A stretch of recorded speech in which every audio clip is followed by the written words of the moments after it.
Estamos grabando, empezando la clase de hoy, del jueves 26. El tema a desarrollar hoy, que no es demasiado largo, vamos a ver algo que ya estamos necesitando mientras escribimos código en la práctica, y estamos hablando de las excepciones, que generalmente quien me va guiando con la excepción es el IDE, ¿sí?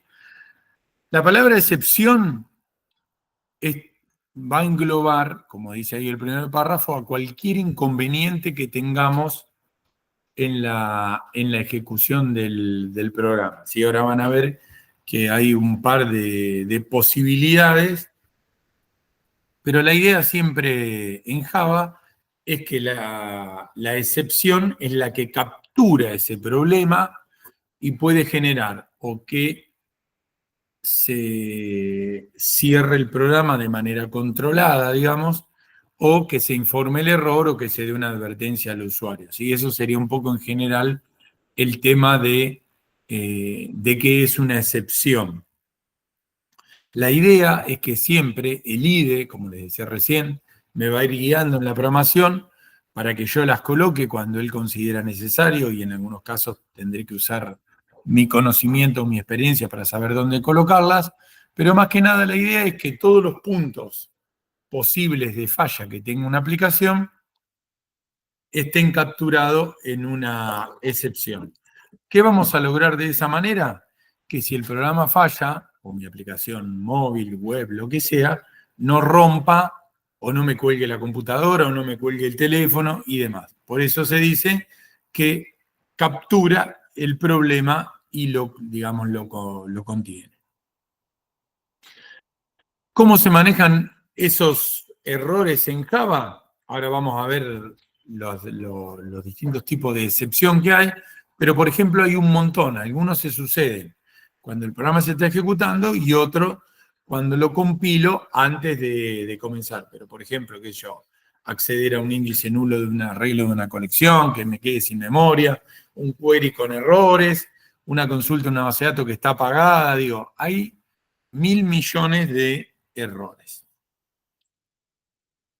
Por eso les decía yo, hay dos tipos de excepciones o de categorías dentro de Java.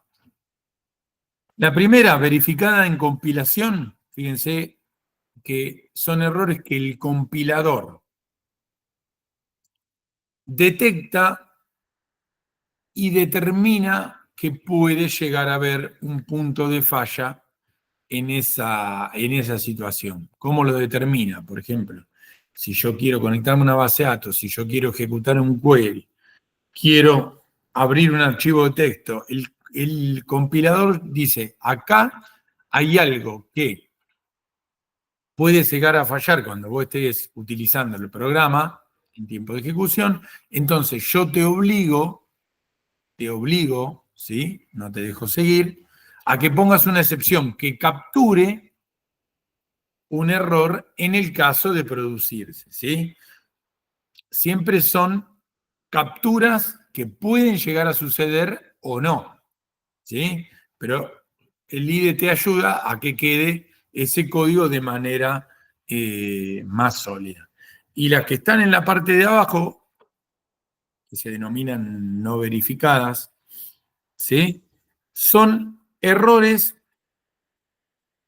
que Java, digamos, su compilador, el IDE, no detectan como posible punto de falla y pueden ser un punto de escape o de error en el desarrollo de la aplicación. Fíjese como dice acá, son difíciles de prever.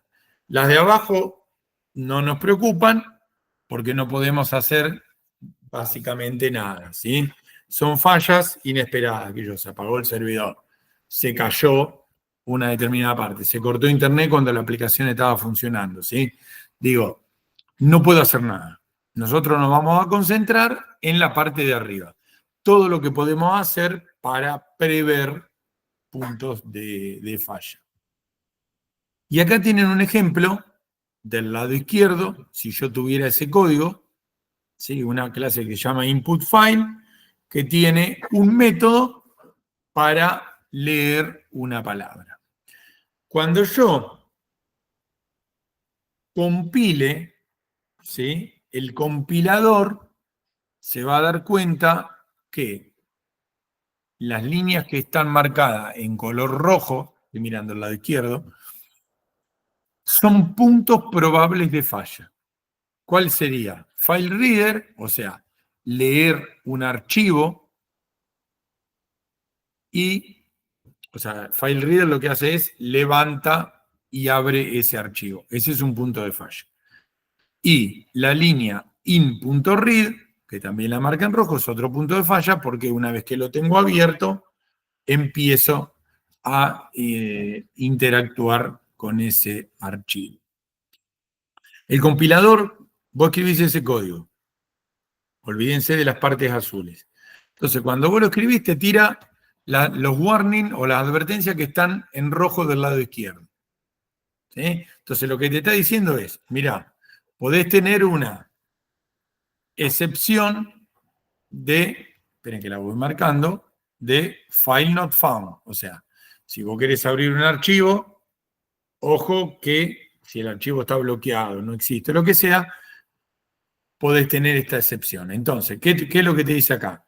La tenés o que capturar, que ahora vamos a ver cómo se hace, o tenés que usar throws para capturar el error y derivárselo a alguien que se encargue de comunicar ese error. Eso sería como lo de los errores 404 y eso que aparecen en Google.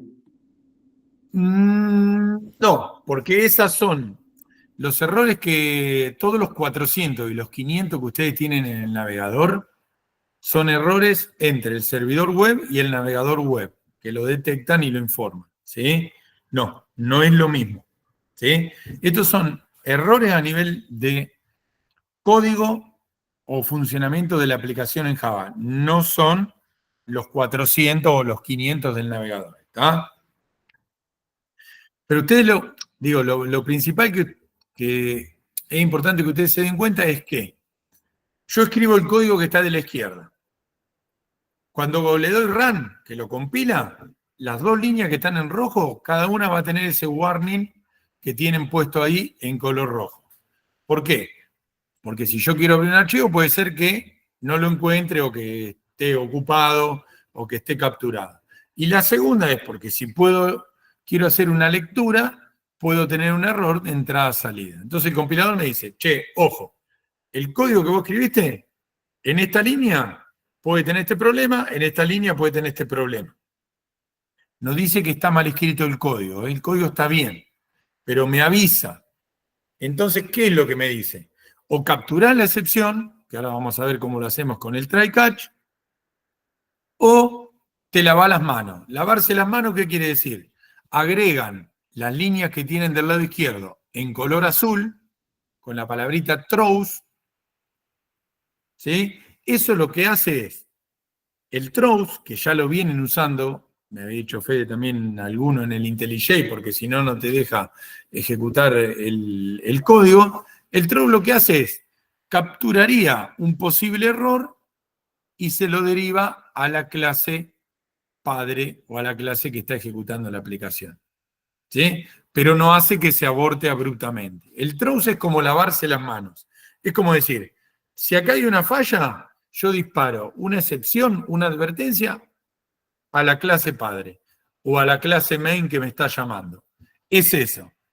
¿Sí? Poner throws es, en lenguaje criollo, ¿no? Lavarse las manos, pero dejar contento al compilador. ¿Entendés? Vos le decís, listo, sí, te entiendo. Si este método tiene una falla, dispará una excepción de file not found o de entrada-salida, ¿y quién va a tomar ese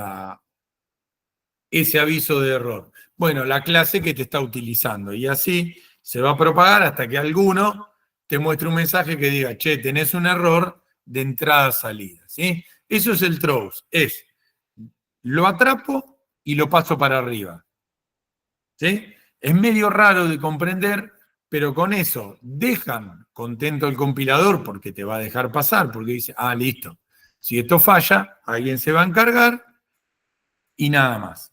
No están haciendo una correcta interpretación de la excepción, sino que ponen el throws, llaman a esa excepción, si esto falla en el momento que lo están ejecutando, mensaje genérico, error de entrada-salida, error de lectura, no sabemos ni a dónde pasó. Eso es usar throws con la S final. Si ustedes no quieren hacer eso, digo, cuando uno está aprendiendo, hace eso porque el mismo IDE te dice, ¿querés que te ponga el throws? Listo, ponelo. El paso más evolucionado de esa advertencia que recibo es capturar la excepción. Es utilizar la palabrita clave try combinada con la palabra clave catch. Entonces, en el bloque try, fíjense que el bloque try está en color verde, abre llave, esperen que se los marco, abre llave acá y la cierra acá. ¿Sí? Eso simplemente es, en el bloque try, fíjense que dice flujo normal. Ese es el código normal de ejecución de ese método y ahí en el bloque try se encierran las instrucciones que pueden llegar a tener una falla. Fíjense que en este ejemplo nos concentramos en un ejemplo donde abrimos un archivo de texto. Entonces, ¿cuándo puede fallar? ¿Cuando lo abro, cuando lo leo o cuando lo cierro? Puede fallar cuando lo abro porque está bloqueado por otra aplicación, porque le erré en el nombre o lo que sea. Cuando quiero leer la parte interna del archivo, lo mismo, puede estar bloqueado, puede tener un error, puede estar roto, lo que sea. Las líneas de código que pueden fallar se ponen entre las llaves del try.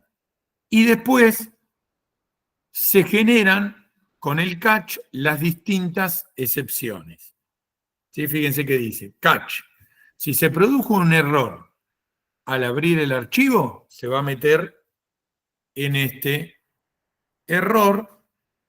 Y acá donde dice do something, lo que habría que hacer es, habría que poner un mensaje que diga error de apertura del archivo.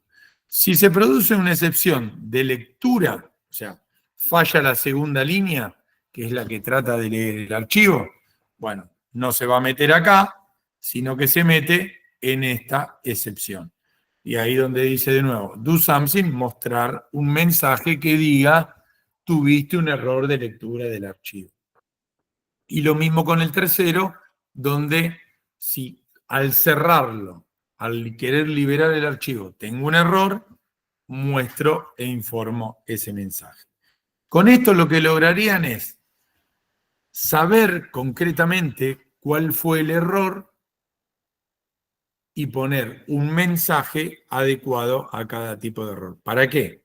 Para que cuando le pasa esto al usuario que está usando tu código, sepa claramente cuál es el problema para poder solucionarlo, o si no lo puede solucionar, para que cuando lo reporta a los programadores, sepa decirle concretamente, che, en este botón tengo un error de lectura de archivo. Entonces vos ya lográs que la aplicación comunique los errores de forma más prolija y más organizada. Profe, Entonces, perdón. decimos, ¿El try y el catch es como si fuera un if y un else van siempre juntos? siempre van juntos, pero no es tanto un if, un else, sino que si el código no falla, si el open, read y close, que están adentro del try, no falla, se ejecutan y sigue sin meterse en ningún catch. ¿Sí?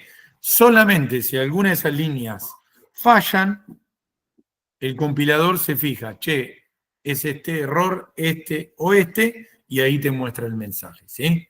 Está buena la apreciación, van siempre de la mano, pero solamente actúan los catch en el caso de que tuve un error. Si no, esa parte de código se saltea y continúa el flujo normal. Si ustedes cuando lo escriben en cualquier IDE ponen try, llave, llave, y se olvidan de hacer el catch, automáticamente cuando cambias de línea te va a decir, te está faltando el catch. Entonces, profe, lo que haría sería lo que corrobora que lo que dentro del try esté bien, y si no está bien, entra al error, digamos, del catch que lo representa. Exactamente. Lo que nosotros estamos buscando es, si una de esas tres líneas falla, dar un mensaje adecuado al error. ¿Sí? No que directamente te diga, che, no anduvo, sino, mirá, no puedo abrir archivo, mirá, no lo puedo leer, o mirá, no lo puedo cerrar. ¿Sí? Estamos buscando encapsular esa posible falla y si se produce, mostrar un mensaje que tenga sentido. ¿Sí?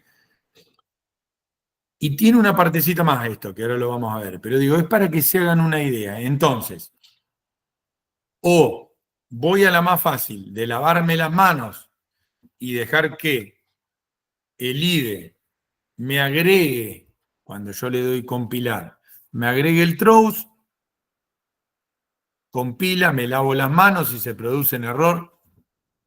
Alguien se va a encargar de mostrarle al usuario un error genérico y chau, no va a entender nada, solamente que hubo un error, o me tomo el trabajo de hacer esta estructura y poder brindar al usuario 3 mensajes de error más prolijos. La pregunta sería, entonces, ¿qué tengo que usar? Cuando el IDE me diga, che, acá tenés que hacer algo. Bueno, estos mensajes, cuando uno trabaja con archivos, con base de datos, con un montón de cosas más complicadas, incluso cuando arranquemos con la parte visual, estas advertencias del IDE suelen aparecer un montón, porque nosotros empezamos a escribir código más complicado que hace más cosas, entonces el IDE te empieza a decir, che, acá puede tener un error, acá, acá, acá. Entonces la pregunta de ustedes podría ser, bueno, está perfecto. Ahora, ¿qué hago? Ustedes me podrían decir a mí, ¿uso el try catch o uso throws? Hay que usar las dos, un equilibrio, porque si ustedes en todas las partes del código van a escribir un try catch, van a tardar un montón. Y si en todas las partes del código van a poner throws, van a quedar la aplicación protegida, pero cuando falle no van a tener la más mínima idea de en qué parte está fallando, porque siempre va a decir, se produjo un error, y ahí moriste. Entonces, lo que uno suele hacer cuando está programando, en las partes que más le importan comunicar bien el error, pones un try catch. En las que son más relevantes, y vos por experiencia sabés que siempre el IDE te lo advierte, pero es difícil que haya un error, y demás, se utiliza un throws. ¿Se entiende? Digo, hay que buscar un balance. Profe, igual, perdón que te interrumpa, Sí. igual cuando vos pones el try y el catch, ¿no te pide que vos agregues el throws? No, eso era para cuando tenías un myException. Es otra cosa. No. Pero digo, esta diapositiva de poner el try catch es costoso, lleva tiempo. Uno como programador pierde tiempo. Por eso les digo, hay que buscar un equilibrio. A veces lo pongo, a veces uso el throws. Cuando ustedes estén trabajando en alguna empresa, en algún equipo de desarrollo, en una tarea ya más formal, tu mismo jefe o tu mismo compañero te van diciendo, che, esto lleva try, esto lleva throw, te van enseñando un poco la política de desarrollo, porque insisto, si a cada pedacito que el líder te avise, tenés que meter un try catch, el código se vuelve más lento, más engorroso, ustedes tardan más, digo, es un equilibrio que por ahí, si ahora les genera ansiedad, no se preocupen porque eso después lo van aprendiendo ustedes cuando están trabajando en algún lado, de acuerdo a tu guía, a tu director de proyecto, a tu compañero más experimentado, vas aprendiendo cuándo uno, cuándo el otro. ¿Sí? Pero sepan que si ustedes consumen código también, que bajamos de internet para muchas librerías, tienen las dos combinaciones. Y por suerte, el IDE me ayuda. Porque si ustedes utilizan la palabrita throws, que es la que propaga la excepción, como dice el título de la diapositiva, lo que les puede pasar de confusión es el ejemplo que tienen acá. Fíjense, yo tengo el método 1, tiene un try catch y llama al método 2. El método 2 está abajo. ¿El método qué hace? Llama al método 3 y dispara la excepción. Y el método 3 es el que realmente hace la lectura del archivo. Entonces, fíjense por qué me puedo confundir. Este código, ¿dónde podría fallar? Abajo de todo. En el método 3, que hace el read. Como tiene throws, si falla, el problema le va al método 2, que lo llamó. El método 2, nadie se hizo cargo.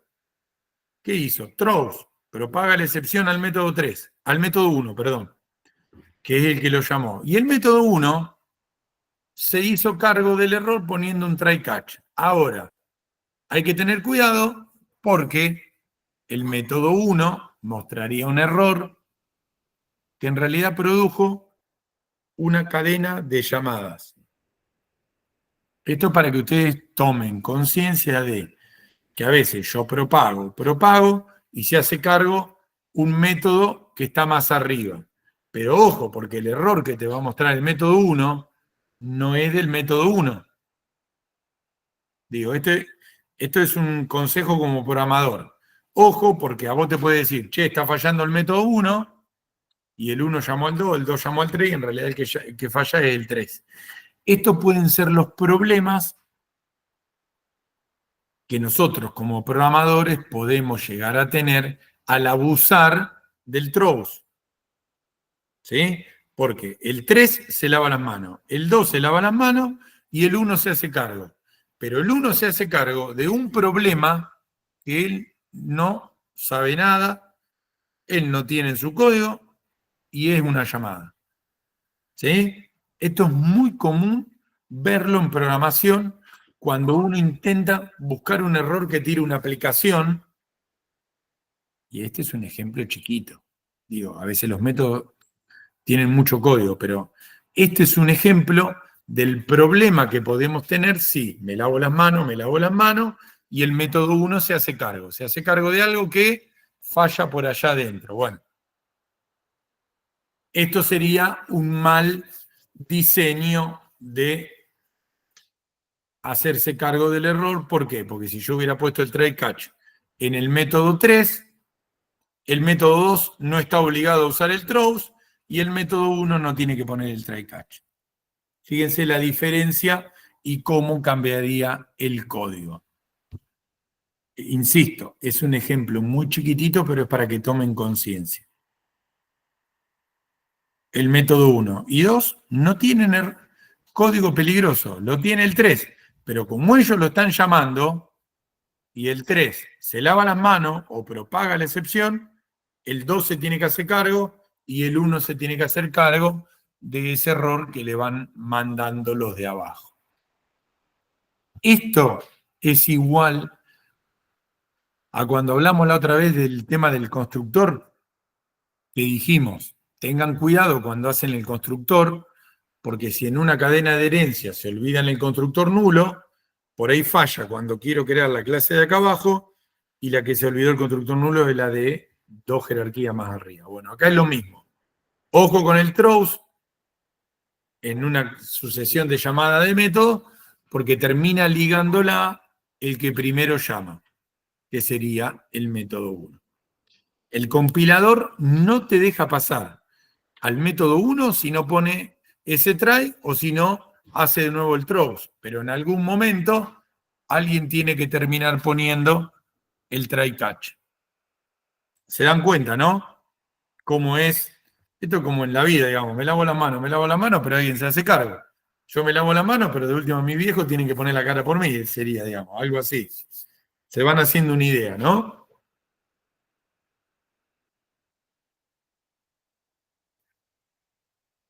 Piensen esto no en un desarrollo, en un ejemplito chiquito que haríamos en la práctica, sino piénsenlo cuando uno está trabajando dentro de un software que ya tiene unas cuantas, 10, 20, 30 clases.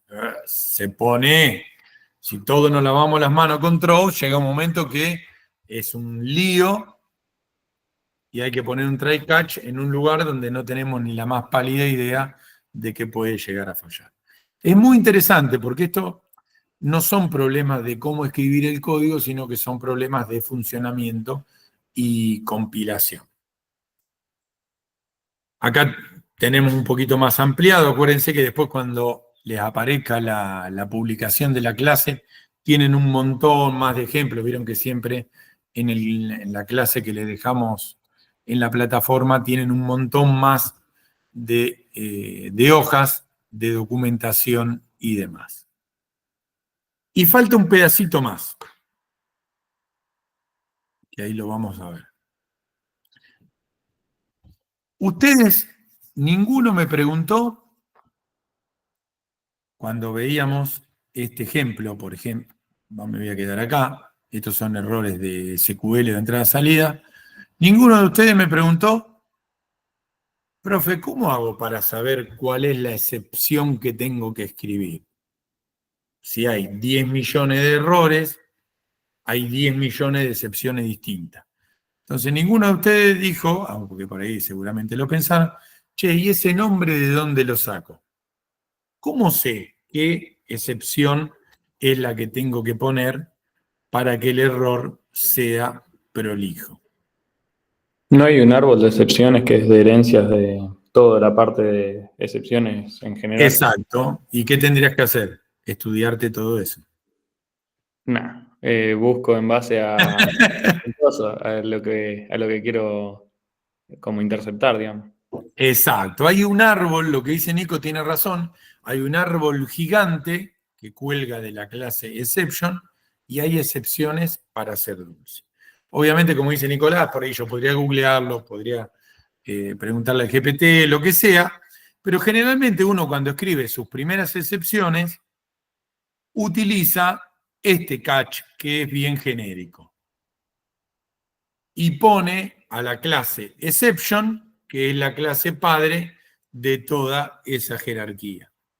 Entonces, lo que empieza haciendo en las primeras prácticas, en lugar de poner IOException o FileNotFound, comienza poniendo la clase exception. Entonces ahí, como es el padre de toda la jerarquía de excepciones, se mete ahí y genera una advertencia un poquito más genérica. Fíjense cómo dice acá, usar la clase exception no es demasiado útil, ¿sí? Porque se va a meter todo en ese catch. Pero bueno, uno a veces cuando empieza a programar, prueba con algunas excepciones puntuales y si no, como tercera opción, utiliza el exception. Porque acuérdense que el try, la parte del catch es, se fija la primera, se fija la segunda y se va fijando una por una si el error coincide con esa excepción.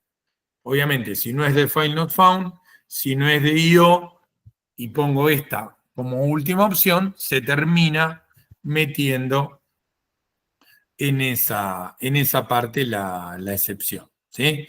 Fíjense cómo empieza a formarse un poquito más el try catch y acá están viendo la tercera parte del bloque try catch, donde agrega de manera opcional un tercer bloque que se llama finally. Entonces, esto funciona así. En el bloque try, el código que puede llegar a fallar. Pongo un catch o unos cuantos, la cantidad que yo quiera, no tiene límite, para tomar el error. Y el bloque finally, que es opcional, finally llave, ahí va el código que se ejecuta si el código anduvo bien o anduvo mal. Haya fallado o no haya fallado, el bloque finally es el bloque final donde se termina la ejecución, ¿sí? Entonces, se ejecuta el try. Si no falló, el código continúa en el finally. Se ejecuta el try. Si falló, se ejecuta el catch y luego se ejecuta el finally. ¿Sí? Este bloquecito está bueno porque se ejecuta, falló o no falló el compilador. Y de esa forma se genera el cierre. ¿Sí? Sería Realmente, como un switch, digamos. sí. Que sería como un switch, onda, en base a la variable, que en este caso es un código, te selecciona un caso y a la vez después ejecuta el finally, en caso que... Exacto. En realidad el funcionamiento es tal como lo dijiste, es similar a un switch. ¿Sí? El finally, para que ustedes se hagan una idea, ¿por qué está bueno? Porque es el bloque final, falló o no. Entonces, por ejemplo, si yo estoy interactuando con un archivo, como en este ejemplo, outfile.txt, el archivo que intenta abrir, está bueno poner el finally porque falló o no la interacción con el archivo, lo que yo intento ejecutar es el close. ¿Para qué? Para liberar al archivo y que alguien más lo pueda utilizar.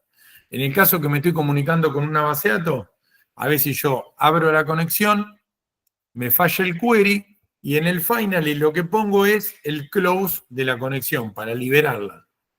Entonces, mirá, el query no anduvo, pero libero la conexión. Liberar la conexión o liberar el archivo quiere decir que ya el sistema operativo no lo marca como que lo tengo bloqueado o como que lo tengo utilizado y entonces puede seguir utilizándose. Por lo tanto, sigan tomando noción de que es mucho más fácil poner un throws y lavarse las manos que escribir el bloque try, catch, finally, obviamente es mucho más fácil. Pero este tipo de escritura y manejo de una posible excepción es mucho más prolija y es mucho más comunicativa con el usuario. Y repito lo que ya dije. No podemos meter todo try o todo throw. Hay que buscar un equilibrio.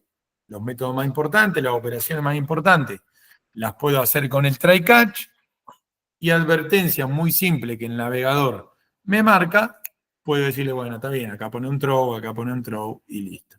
Digo, es todo un equilibrio. ¿Cómo se aprende? Con experiencia, con uso. Digo, a medida que ustedes van escribiendo más código y, como les decía hoy, trabajando, o en nuestro caso, le van preguntando a los profes de práctica, te van empezando a aconsejar. Che, pusiste 20 try, ¿cuánto tardaste? Y estuve 1 hora. Bueno, fíjate por qué no está bueno. Porque si está laburando en un lado, va hasta 20 horas, 2 horas escribiendo try catch. Digo, se busca un equilibrio, no hay una receta. Pero sí, acuérdense que si no ponen el throw o no ponen el try catch, el compilador te corta, no te deja ejecutar. Eso es muy bueno porque es parte de la evolución misma que han tenido los IDEs con el compilador. Hace muchos años el IDE no te avisaba nada. ¿Y cómo hacían los programadores de hace 10, 15 años de Java? Experiencia. Sabían dónde poner un try o dónde poner un throw y 1.000.000 de veces se lo olvidaban y la aplicación volaba por los aires. Bien, tercer problema o tercer situación. Hasta ahora vimos throws, donde me lavo las manos si falla, try catch, donde si falla me hago cargo, y esto es una tercera opción donde yo puedo, a veces para utilizar las excepciones que ya está creada, puedo de forma intencional activar una excepción. ¿Para qué? Para que muestre un mensaje. A eso se le llama disparar una excepción.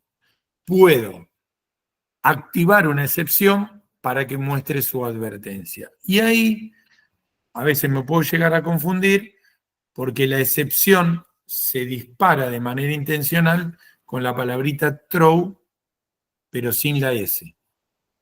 ¿Sí?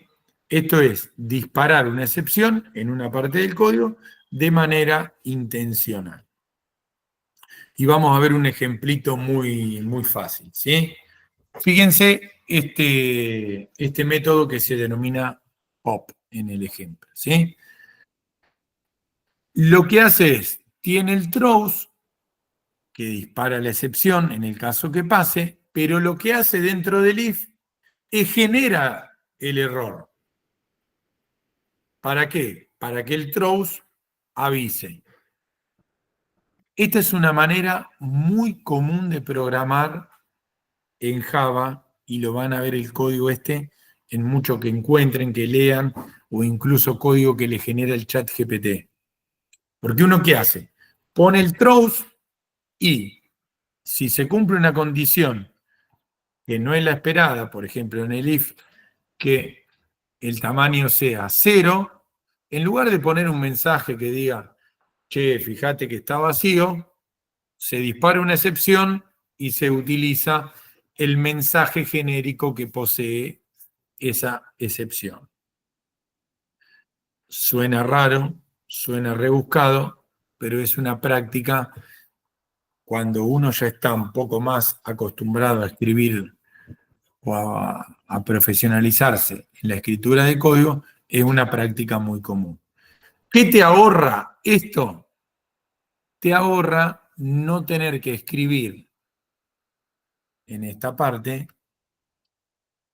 un mensaje que diga, che, fíjate que la pila está vacía, ¿sí?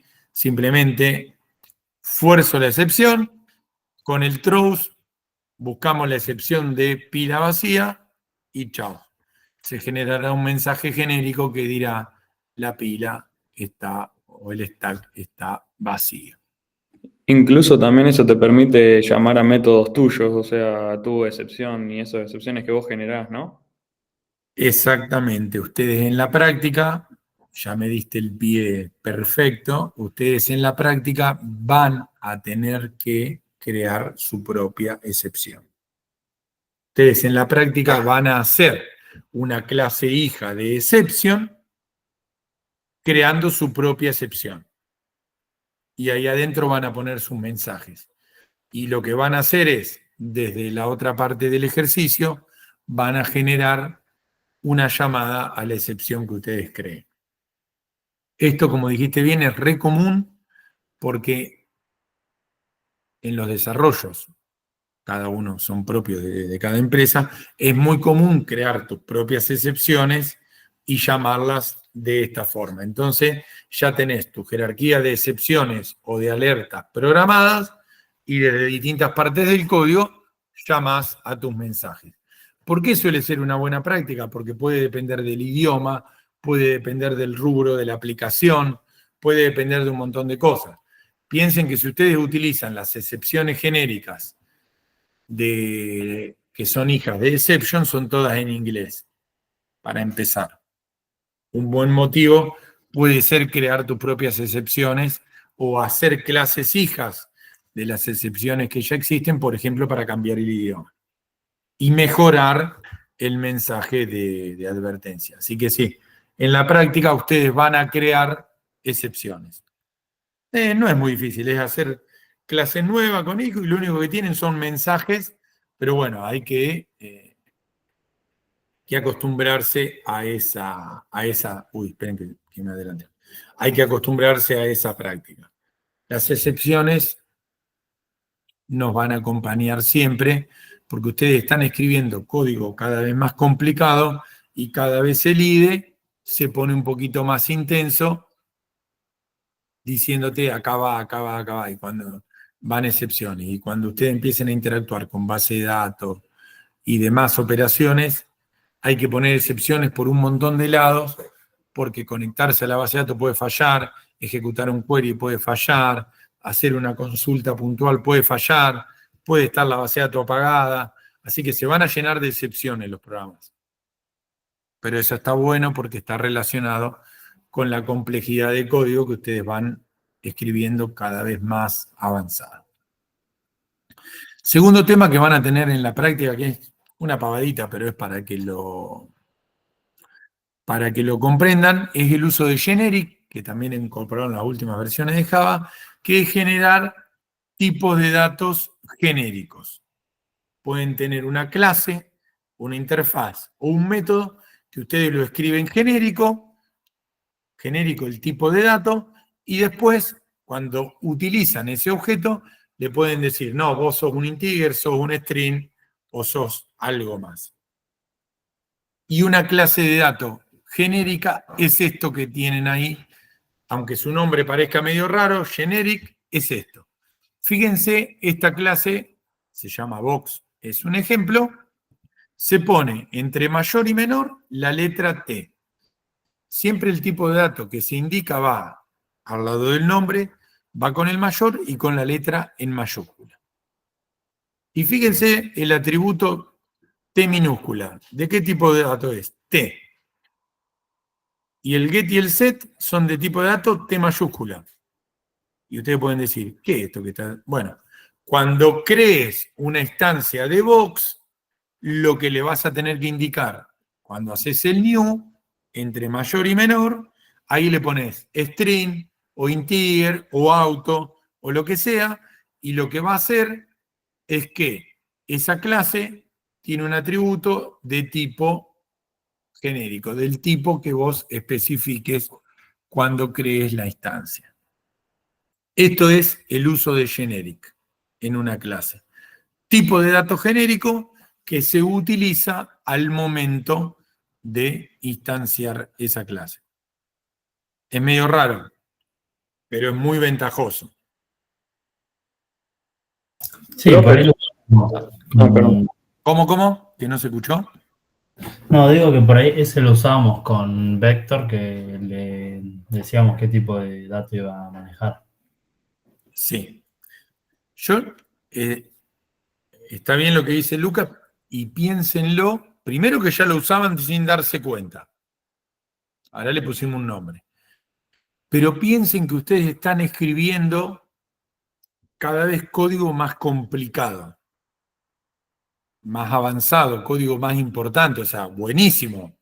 Digo, entonces empieza a aparecer el uso de un montón de cosas como las que nombramos recién o como estas. Digo, ustedes podrían decir, ¿y para qué voy a hacer una clase con un tipo genérico? ¿Por qué no hago una con string y una con integer, por ejemplo? Por supuesto. Pero cuando el código se vuelve más importante, más profesional para trabajar inserto en un ambiente, va a venir tu jefe y te va a decir, ¿para qué haces dos clases iguales? Y bueno, sí, pero yo después le quiero agregar un método, tenés que ir a agregarlo en una y agregarlo en la otra. Entonces, es importante que ustedes tomen conciencia de, ¿es necesario esto? No. Podés escribir dos clases, tres, cinco iguales.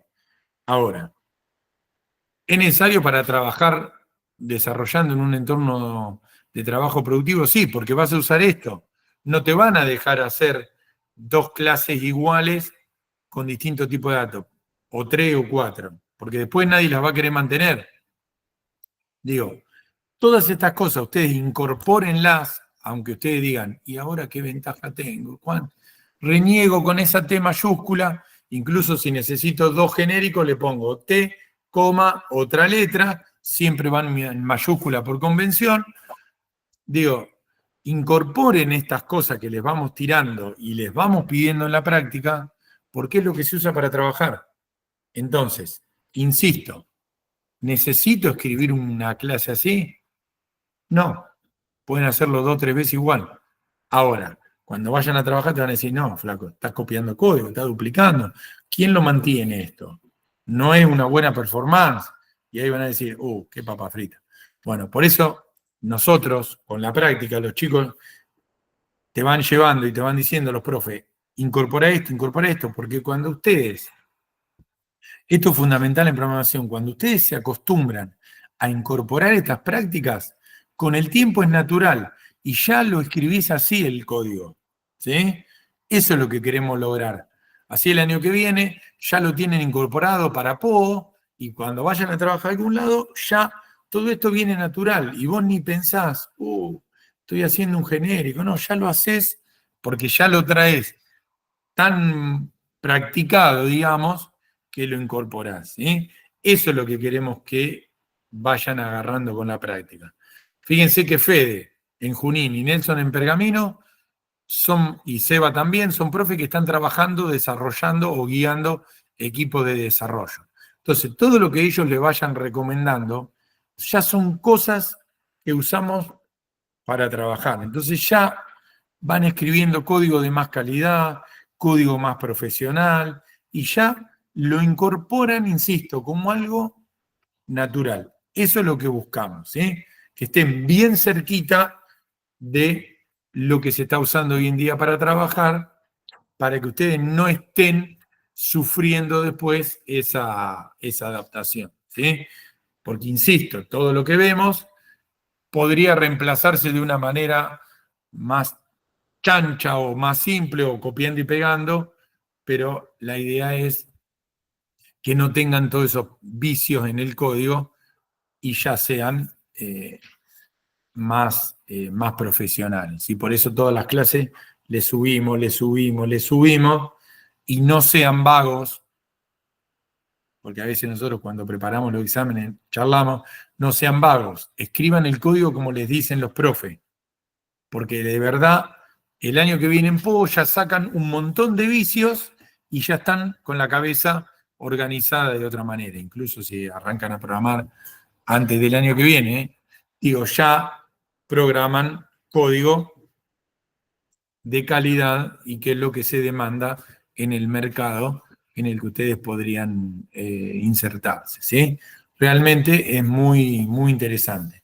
Por eso que siempre decimos, acuérdense que esta materia es mucha escritura de código, pero siempre mejor código, mejor código, mejor código, cada vez o cada práctica que vamos agregando. Igual no se olviden de hacer UML, porque el UML entra en el parcial, obvio. Cuando hablamos de toda esta parte, que nos estamos concentrando en el código, no se olviden del UML en formato digital o en formato papel para el examen, porque el UML sigue estando siempre, por más que yo no lo nombro más. Está claro eso, ¿no? El parcial es UML, código de, obviamente, como el de la materia, más la parte de teoría, ¿sí? Bueno, Pero gente, sí, una decime, Nico. cosita, ¿en T puede venir también un tipo de dato que sea otra clase? Onda, una clase que nosotros mismos generamos y eso. Absolutamente. Por eso yo te dije hoy un integer, un string, un auto, una persona, lo que sea. Y si necesitas más de un tipo de dato genérico, se separan por coma. Se ponele T, S, R, digo, lo que vos quieras. Ahí entre los mayor y menor se pueden poner todos los que vos necesites. Por convención se usa una letra mayúscula, pero vos podrías poner tipo 1, tipo 2, tipo 3. Pero por convención se usa ahí arriba una sola letra y mayúscula. Necesitas dos parámetros, coma, otra letra mayúscula, coma, otra, podés poner todas las que quieras. Ojo, Nico, lo que vos decís, que eso también necesita para adentro una cierta programación.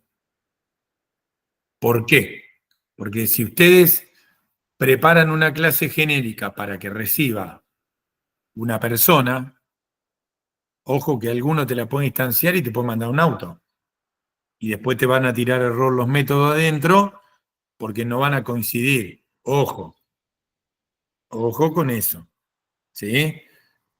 Porque el tipo genérico puede ser que el que te lo instancia le mande un tipo incorrecto y falla. ¿Sí? Ojo.